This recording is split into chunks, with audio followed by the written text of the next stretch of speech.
My name is Cheney McKnight. I'm a living historian, and I live and work in the spaces of Black folks throughout society in order to better understand their lives. From the north to the south, east to west, join us in learning about the day-to-day lives of Black folks throughout North American society.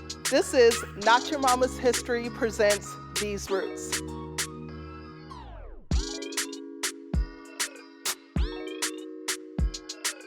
This month, we're at Stratford Plantation, exploring what the day-to-day life was like for enslaved persons who worked in the great houses of plantations in colonial Virginia. Stratford Hall was home to 4 generations of the Lee family. Like the Washingtons, the Randolphs, and the Carters, they had land, money, and lots of enslaved persons that made their lavish lifestyle possible. And today, I'll show you what it was like for enslaved ladies' maids. We don't know specifically which of the enslaved women would have attended to the lady of the great house at Stratford Hall Plantation. But Fick, who is listed in Philip Ludwell Lee's 1776 probate, could have possibly been Elizabeth Steptoe Lee's enslaved lady's maid. A lady's maid's job was not as laborious as other enslaved persons, but it was just as exhausting physically and mentally. Her skills were many. She was in charge of dressing her mistress, changing her mistress' clothes throughout the day. She trained in the care of clothing, hairdressing, makeup creation, and application. She was her mistress' stylist and was expected to keep up with latest fashions, and even sometimes acted as a dressmaker and milliner. And while literacy was not required, it was desirable in order to keep up with the latest fashion trends. A well-known lady's maid was Ona Judge, who was lady's maid to Martha Washington. Ona would later escape, citing a desire to simply be a free person. According to enslavers, skilled ladies' maids were hard to come by, so their financial value was high. Her day started around 7:30 a.m., a bit later than other enslaved servants. Her schedule was not set and dictated by the schedule of her enslavers. Simply put, she rose when her enslavers did. The dress and hygiene of enslaved servants in the house were strictly regulated by the enslavers. Unlike their brethren in the fields who tended to have more control over dress and hairdressing, enslaved servants' hair, clothing, and deportment were closely monitored. Hair, skin, and nails were expected to be visibly free of dirt, even though soap was not always allotted to enslaved servants. They were expected to independently find ways of keeping themselves clean to the eyes and pleasing to the nose. The clothing of the enslaved was different on every plantation. What an enslaved servant in the household wore was dependent on the enslaver's wealth, station, and style. A lady's maid could be given hand-me-downs from her enslaver, sent to a dressmaker to have clothes made for her, or be ordered to make them herself.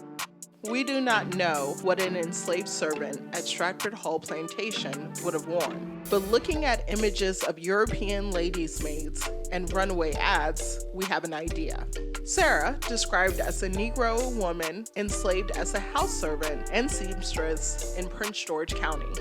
She carried with her several changes of apparel, among which are remembered a red and white calico jacket and petticoat, a white holland and blue plains ditto, a red flannel petticoat, a purple cloth cloak, a black furred hat with a gold band, button, and loop, a black silk hat, several white linen shifts and aprons, a spotted yarn rug, and Dutch blanket, a pair of English-made leather shoes, and several pairs of thread, cotton, and worsted stockings with a small red leather trunk.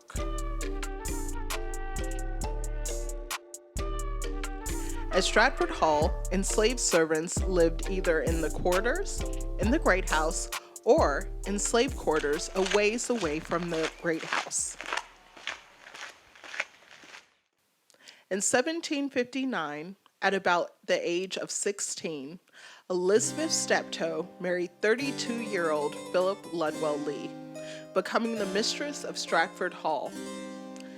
This would have been an advantageous match for her family, as Philip Ludwell Lee was a well-connected member of the Virginia gentry, elected to many governmental positions over his life. Elizabeth, most likely, would have been trained all her life to take on this position. The operation of a manor home fell to the mistress. Her main job was as overseer of the house, in charge of directing, supervising, and disciplining all enslaved workers within the domestic sphere. She was also in charge of deciding what meals were served every day. Oh, what do we do about eggs today, though? If you don't mind, may I suggest that we go down to see Benjamin and his wife down in Chantilly? They raise and sell chicken eggs themselves. Well, that's a fine plan. You may do that. Oh, and while I'm thinking about it, the Randolphs are coming to the midday meal. She was also organizing social gatherings, entertaining guests, keeping up with household expenses, and when her husband was away, a business partner. Though her job was challenging, she most likely, rarely, or if ever, got her hands physically dirty doing domestic chores. All that fell to an army of enslaved workers. She most likely didn't even put on her own clothes, as that job usually fell to enslaved ladies' maid in wealthy households such as this. Maybe Mr. Carter, if he's home and not in his townhouse, and whatever children he might have around. Keeping up with the latest hairstyling and fashion was imperative to pleasing a young mistress. Last summer, it was the summer before, his daughter came down to the table and she put her hand in front of her face. And when her father inquired what had happened, and of course made her remove the hand, he discovered that she'd shaved off her eyebrows. Shaved them off? Can you believe it? She tried to blame it on her brother, but he's quite the troublemaker. But he clearly did not do this. It turns out An enslaved lady's maid had to walk a tightrope. She had to always be aware that the familiarity she enjoyed with her mistress was a one-sided friendship.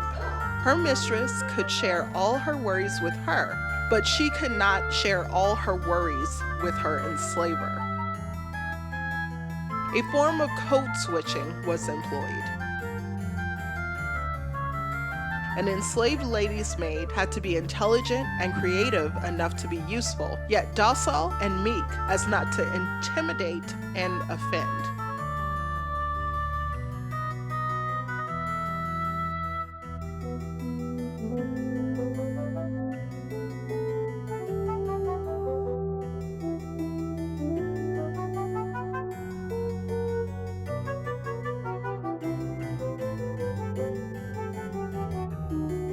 A people person that can read moods in order to anticipate her mistress' needs. She was also a pipeline of information from the enslaver's home to the enslaved community. It was important for her to understand that the flow of information could go both ways if she was careless. A member of the enslaved community, she knew many of its secrets. At times, members of the enslaved community may implore her to speak with their enslaver about things that concern them, such as clothing allotments, travel passes, medical care, and family member whereabouts, as well as slave sales.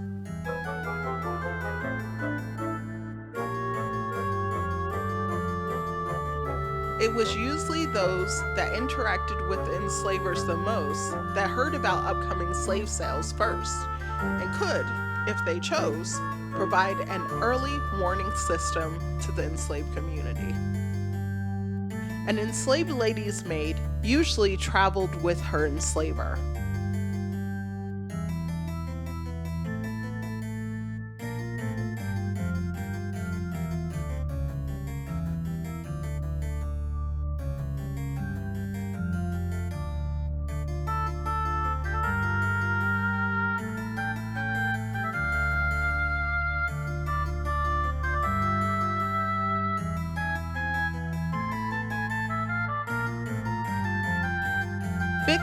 could be summoned again for wardrobe changes and touch-ups throughout the day.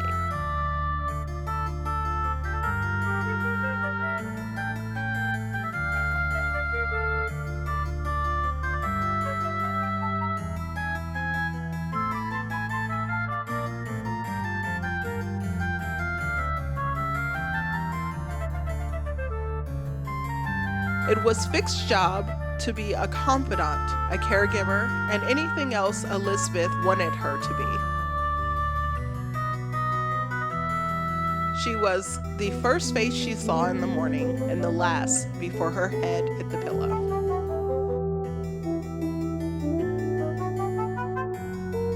She was always ready to be called on throughout the day or night.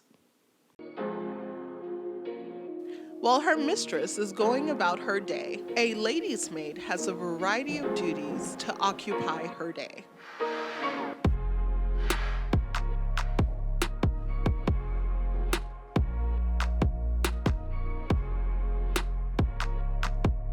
Everything was expected to be pristine and of the utmost quality.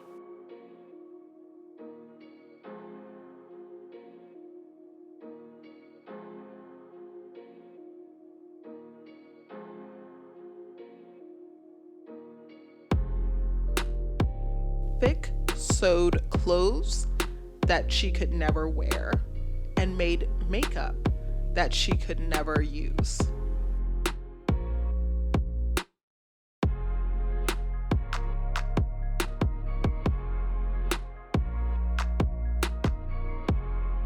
In addition to their main duties, ladies' maids also did general housekeeping work.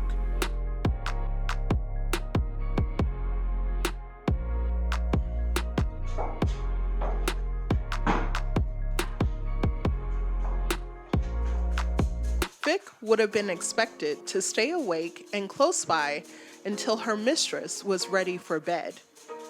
She could be expected to stay up until the rising sun, depending on which guests are there.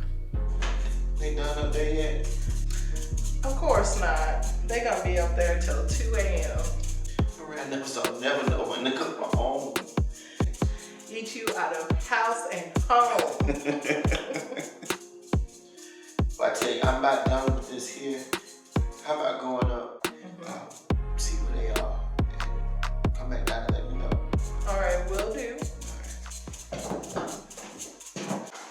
We don't know the end of Fick's story, but from records, we know that in 1801, she was taken to the Westmoreland courthouse to be put up as collateral for Henry Lee's non-payment of debts. Apparently, the Lees were able to satisfy the debt or get her back in some other way, because Carter Lee talks about seeing Mammy Fick and other enslaved servants standing in the door as his family sees him off to boarding school in 1807.